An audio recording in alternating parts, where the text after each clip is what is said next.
ఇంట్లో కూర్చుని ఇంగ్లీష్ నేర్చుకోవాలనుకుంటున్నారా? అయితే వెంటనే మా స్పోకెన్ ఇంగ్లీష్ క్లాసెస్‌కి కాల్ చేయండి. నమస్తే రమగారు. నమస్తే జయ. రమగారు, ఇది ప్యూర్‌లీ మన కోసమే. అంటే ఆడవారి కోసం. పని ఒత్తిడిని తగ్గించే టెక్నిక్స్ ఏమన్నా ఉంటాయా? ఎందుకంటే ఇంటా బయట కూడా పరుగులు పెట్టాల్సిన పరిస్థితి. ఇక్కడ ఉంటాము, ఇంట్లో గురించి ఆలోచిస్తా ఉంటాము. పిల్లలు ఏం ఎలా ఉన్నారు? నైట్‌కి ఏం వండాలి? రేపొద్దున బ్రేక్‌ఫాస్ట్ ఏంటని. అక్కడ కూర్చుంటాం ఆఫీసులో గురించి. అంటే తీసుకోవాల్సి వస్తుంది అంత స్ట్రెస్ కదండీ! ఈ ఒత్తిడిని తగ్గించుకునే టెక్నిక్స్ ఏమన్నా చిన్న చిన్న టిప్స్ ఉంటే చెప్పారంటే అందరం ఫాలో అవుతాం. ప్రతి వాళ్ళకి ఓన్ టెక్నిక్ ఒకటి ఉంటుంది కదా జయ. నువ్వు చెప్పు, నువ్వేం చేస్తావు? ఒత్తిడి ఉంది అనా ఎక్కడిదక్కడ తీసుకుంటాను అమ్మగారు. పెద్దగా మనసుకు తీసేసుకోను. ఆ పని అక్కడితో కంప్లీట్ చేసుకుంటాను. ఏదైనా ఇబ్బంది వచ్చినా పెద్దగా మనసుకు తీసుకోను. సంతోషం వచ్చినా ఎక్కువ తీసుకోను. దానివల్ల నాకు ఎక్కువగా స్ట్రెస్ ఫీల్ అవును. అది నేను ఫాలో అవుతా.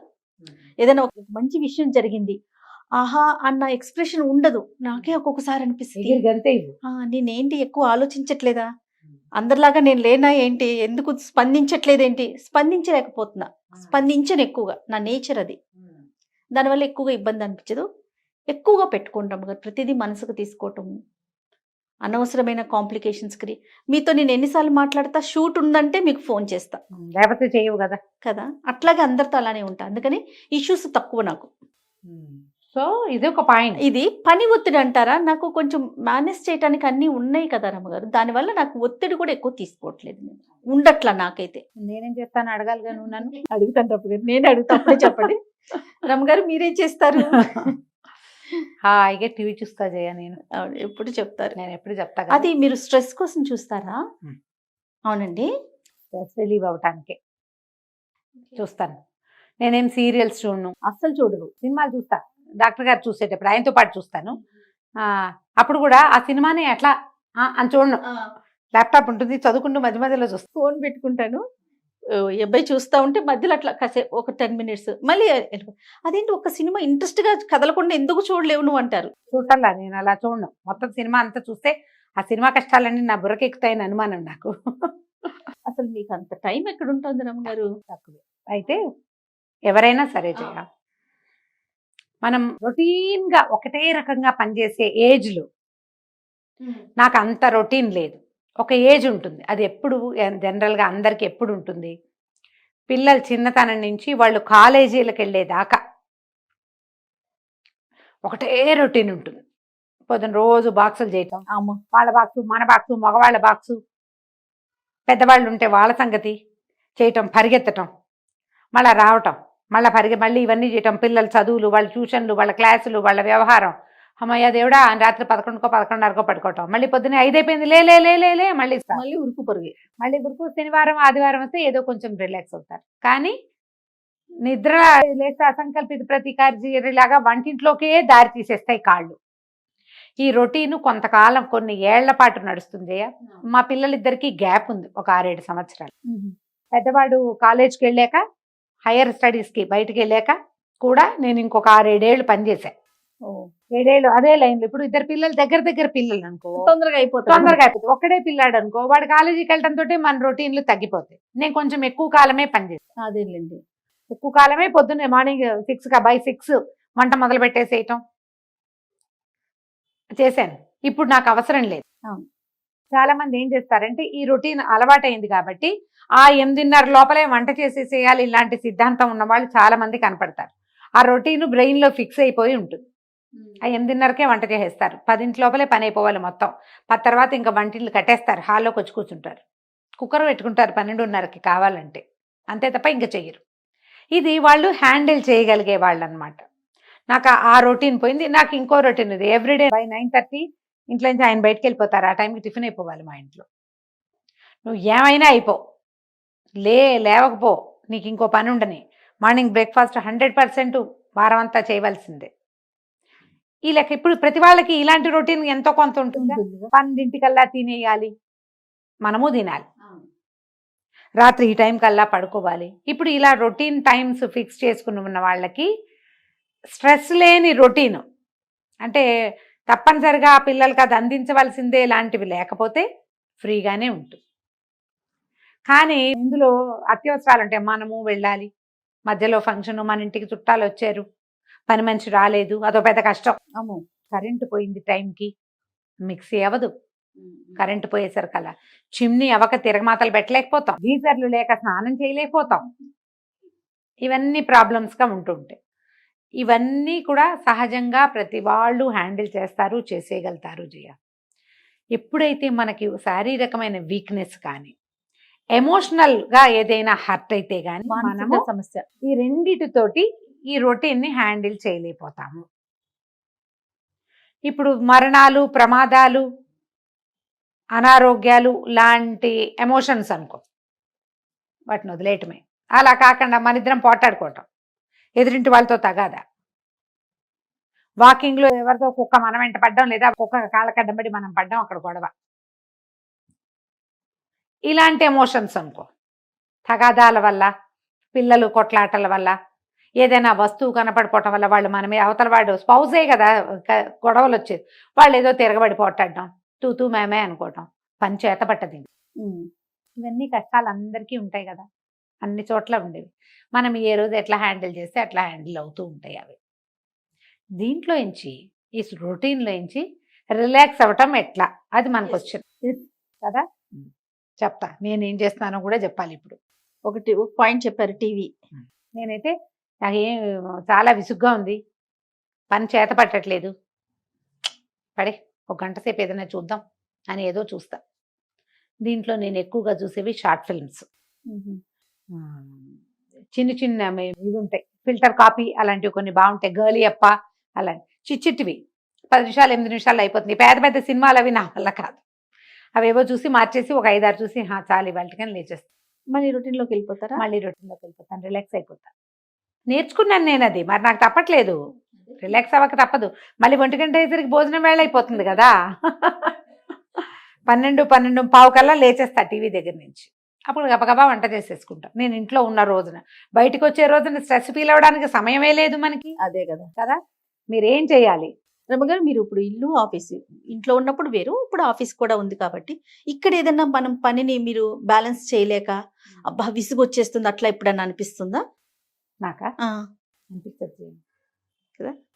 మీరే ఇంట్రెస్టెడ్ గా ఉంటారు కదా, ఎప్పుడు చేద్దాం అంటారు నన్ను. యాక్చువల్గా అయితే నాకు ఈ పని బోర్ కాదు, ఇష్టం. ఎందుకంటే నేను ప్రతిసారి కొత్తది చేస్తానమ్మా. పైగా నేను ఏం చూపించాలి అనేది ఏం లేదు కదా, నేను చదువుకుంటాను, నువ్వు ఏ సబ్జెక్ట్ అడిగినా నేను మాట్లాడతాను. 100%. ఇప్పుడు ఇది మాట్లాడుతున్నావు, దీనికి ఏం ప్రిపరేషన్ ఇచ్చామా? అసలు లేదు, కొత్త కొత్త ఆలోచనలు ఇప్పుడే వస్తున్నాయి నాకు. ఇది నేను ప్రిపేర్ అయింది కాదు కదా, కొత్తగా లేదు జీవితం. ఒక స్టోరీ తప్ప ఏది ప్రిపరేషన్ లేదు, మనకి అవసరం లేదు. కాబట్టి నాకు అట్లా అనిపించదు, అబ్బా నేను అనవసరంగా ఇది పెట్టుకున్నాను, స్ట్రెస్ అవుతోంది, ఈ రోజు వద్దు, లేకపోతే ఇక్కడే ఉందాం, మళ్ళీ ఇంట్లో మళ్ళీ వెళ్ళి పని చేసుకోవాలి, అట్లా ఏమనిపించదు కదా మీకు? ఇది అనిపించదు, అదే అనిపించదు నాకు. నేను రెండు చేయగలుగుతాను. ఎందువల్ల రమ్మగారు? ఇష్టం వల్ల వస్తుంది అది. అంతే అనుకోవాలి జయ. మనం చెయ్యగలిగే పని అనుకో ఒకటి, మనకి ఆసక్తి ఉన్న పని. అండ్ ఇక్కడ నాకు టార్గెట్ లేదు కదా జయ, చాలా ముఖ్యమైనది. నన్ను తోలేవాళ్ళు లేరు. మనకి ఎప్పుడు ఒక పని విసుగు పుడుతుంది జయ, నీకు నచ్చదు, చేయలేవు, కానీ నువ్వు చేసి తీరాలి. దాన్ని నీ పని మీద ఇంకొకళ్ళ నిగరాన్ని ఉంటుంది, వేరే వాళ్ళ అదుపు ఉన్నప్పుడు ఎక్కువ విసుగొస్తుంది. నీకు టార్గెట్స్ ఉంటాయి ఆఫీసుల్లో, నీకు తెలుసు కదా. అవును, నాకు తెలీదు, నాకు టార్గెట్ లేదు. టార్గెట్ ఉండేసరికల్లా స్ట్రెస్ ఆటోమేటిక్గా డెవలప్ అయిపోతుంది. ఆటోమేటిక్గా డెవలప్ అవుతుంది. నువ్వు 11కే వచ్చేయాలి అంటే నాకు ఇంట్లో విసుగు పుడుతుంది, పరిగెత్తలేక. ఓసారి ఇక్కడికి వచ్చాక ఇంకేం లేదు అని మామూలే. ఎప్పుడైనా విసుగ్గా వస్తానా జయ? నేను ఏ రోజు చూడలేదండి. నేను విసుగ్గా రాను. లోపలికి వచ్చాక అంటే కెమెరా ముందు చెప్పొచ్చు చెప్పకూడదు, బాగోలేదంటారు హెల్త్, అయినా సరే రేపు చేసేద్దాం జయ అంటారు. ఎందుకు రమ్మగారు, ఒక రోజు రెస్ట్ తీసుకోవచ్చు అంటారు. నేనే ఎప్పటికైనా మనం చేయాల్సిందేగా, ఆ థాట్ నాకు భలే ఇంట్లో అయినా పడుకునేది. అదే. అక్కడ ఖాళీగా కూర్చుని టీవీ చూడడం తప్పిస్తే చేసేది ఏమి ఉండదు కదా. మీరు ప్రధానమైంది ఇష్టపడి చెయ్యాలి. ఒకటి టార్గెట్ ఉండేసరికి నీకు ప్రెషర్ ఉంటుంది, కానీ టార్గెట్ లేని ఉద్యోగాలు ఎవరికి దొరుకుతాయమ్మా? చాలా కష్టం, చాలా కష్టం. ప్రతి వాళ్ళకి ఎక్కువ భాగం టార్గెట్సే ఉంటాయి. టార్గెట్స్ ని వేసి ఎవరైనా మనని పుష్ చేస్తుంటే మనకి నొప్పి వస్తుంది. మనమే వెళ్తే అది ఈ పాయింటే చెప్తున్నా. మనమే వెళ్ళాలి. ఉండటం ఒక ఎత్తు, దాన్ని పుష్ చేయటం ఒక ఎత్తు. ఆ టార్గెట్ వైపు మనమే వెళ్ళటం వేరు. నేనే వెళ్తా ఆ టార్గెట్, అందుకే నీకు స్ట్రెస్ లేదు. లేదు నాకు ఏ టార్గెట్ లేదు కాబట్టి నాకు స్ట్రెస్ లేదు. నేను ఎలా దీన్ని పెంచాలి అవన్నీ నా ప్రయత్నం కాదు. అవును. నేను చాలా హ్యాపీగా ఉండటానికి ఇది ఒక పెద్ద కారణం. మీరు రిలాక్స్ అవ్వటం ప్రాక్టీస్ చేయండి. ఎవరైనా టార్గెట్ ఉన్నా లేకున్నా ఏమైనా. ఏదైనా సరే, ఒక్కసారి ఆడపిల్లలు ఉద్యోగంలో ప్రవేశించి దాంతో పాటుగా పర్సనల్ లైఫ్ పెళ్ళిళ్ళు చేసుకుని మళ్ళీ గోయింగ్ టు ఫ్యామిలీ వే పిల్లల్ని కనడానికి వెళ్తున్నప్పుడు ఓన్ రిలాక్సేషన్ మెథడ్స్ ప్రతి వాళ్ళకి ఉండాలి.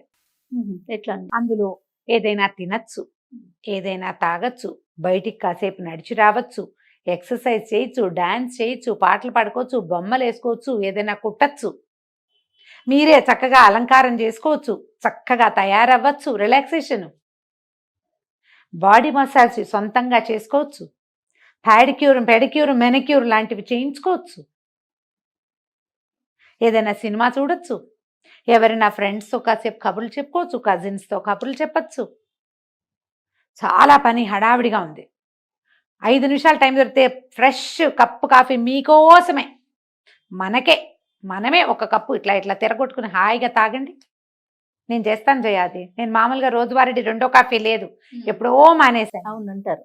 చాలా విసుగ్గా ఉంటే నేను మామూలుగా పౌడర్ కాఫీ తాగను. ఇప్పుడు నా రహస్యం చెప్పేస్తున్నాను నీకు. చెప్పండి. ఎప్పుడు ఫిల్టర్ కాఫీయే జయ. మామూలుగా మాది పౌడర్ కాఫీ అసలు మా ఇంట్లో కలపం, మేము తాగం. కానీ నాకు చాలా విసుగ్గా ఉండి ఏం చేయాలో తోచదు, ఏమి చేయబుద్ధి కావట్లేదు, నేను నెస్కేఫే తీస్తా. ఎవ్వరు లేరు, మనమే ఒక కప్పు కాఫీ బాగా చేసి మంచి నురుగు తెప్పించి కూర్చొని తాగి ఆ వారడి అన్నం పోతుంది. నాకు పాలు ఎక్కువ కదా, స్థిమితంగా కూర్చుంటే అయిపోతుంది. సొంతానికి ఒక రిలాక్సేషన్ మెథడ్ని అలవర్చుకోండి. ఇది కాలేజ్ గోయింగ్ గర్ల్స్ వయసు నుంచి నేర్చుకోండి మీరు. ఎందుకంటే ఇవాళ మీరు కాలేజ్ గోయింగే, మీ పిల్లలకి ఇది అలవాటు చేయండి. రేపొద్దున ఇదే గోయింగ్ ఉండదు, ఆఫీస్ గోయర్స్ గా మారుతారు. కాలేజ్ గోయింగ్ లో ఉండే స్ట్రెస్ ఒకటైతే, ఒక లెవెల్ అయితే కేవలం చదివే స్ట్రెస్, మీకు ఇల్లు వాకిలి లేదు, అంతా అమ్మ పడుతుంది. వన్స్ మీరు ఆఫీస్ గోయర్స్ గా అయ్యారంటే టార్గెట్ ఉంటుంది,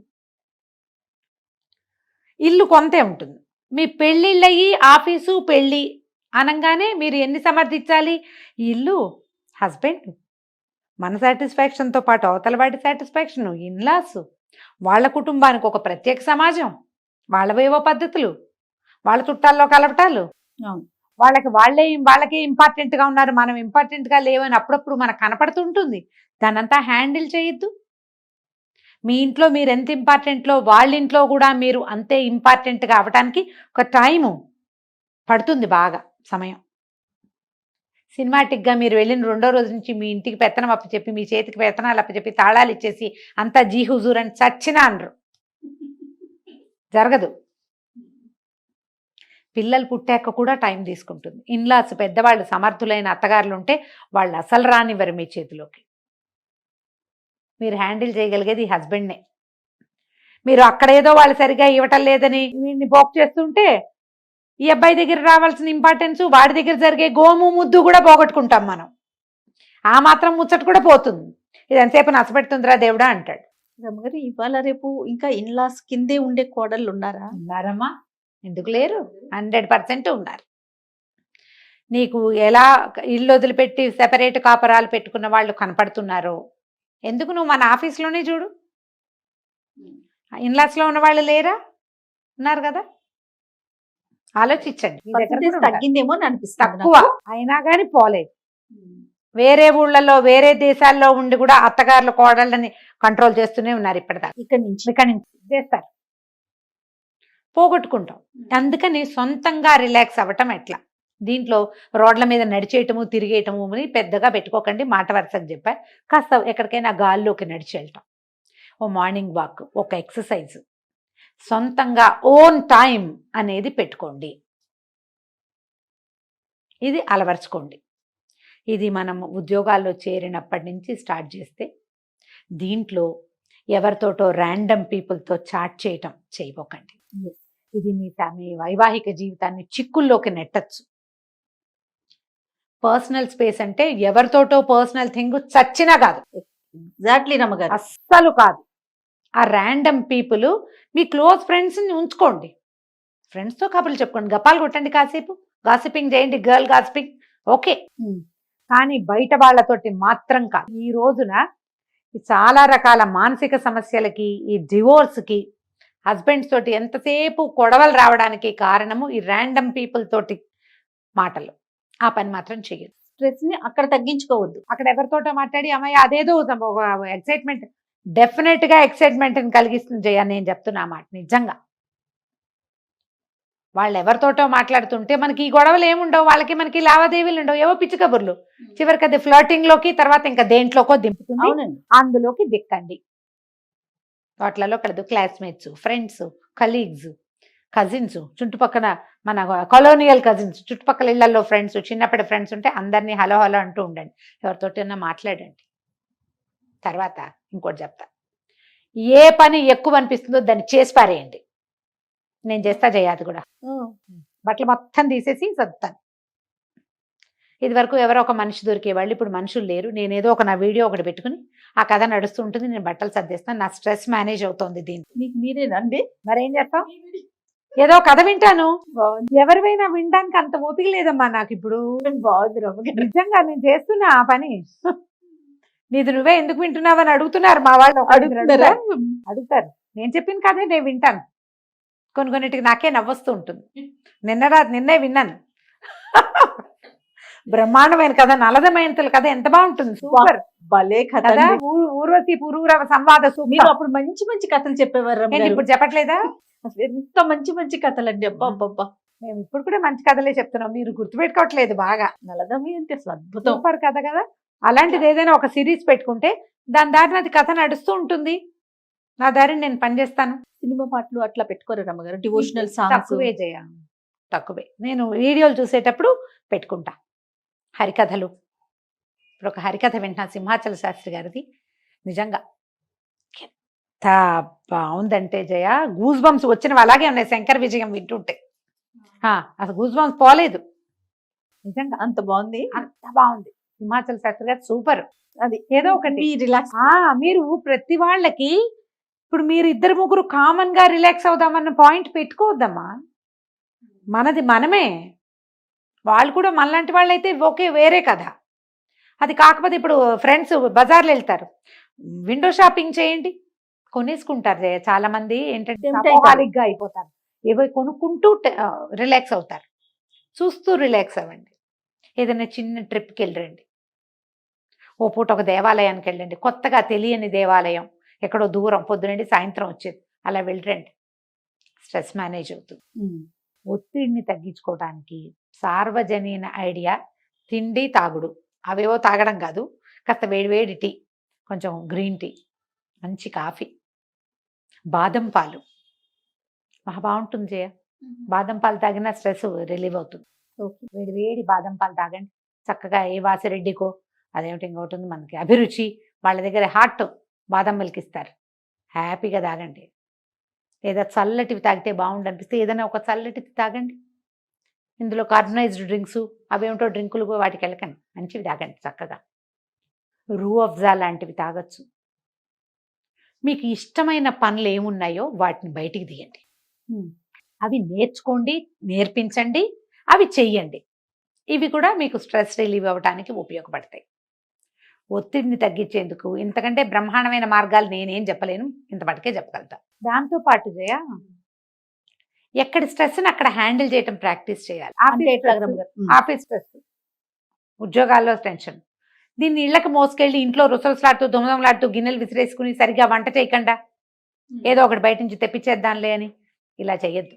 ఆఫీస్ స్ట్రెస్ని ఆఫీస్లో వదిలిపెట్టండి, ఇంటికి ఫ్రెష్గా వెళ్ళండి.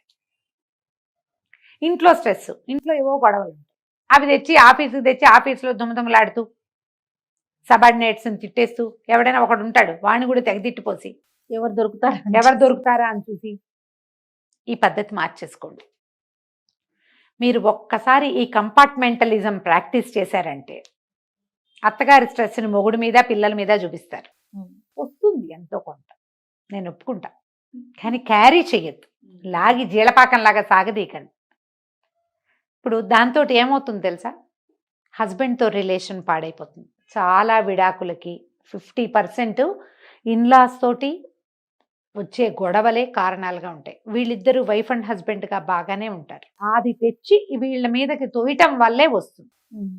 ఆవిడ మాట్లాడిన మాటకి మీ అమ్మ మాటకి నువ్వే సమాధానం చెప్పాలని మొగుళ్ళని నిలదీస్తారు. అతనేం చేయలేడు.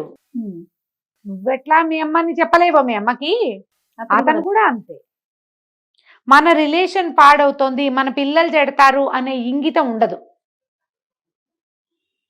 వాళ్ళ అమ్మ అలా బిహేవ్ చేసింది కాబట్టి ఇతనితో మూడంకేసుకుని పడుకుంటారు.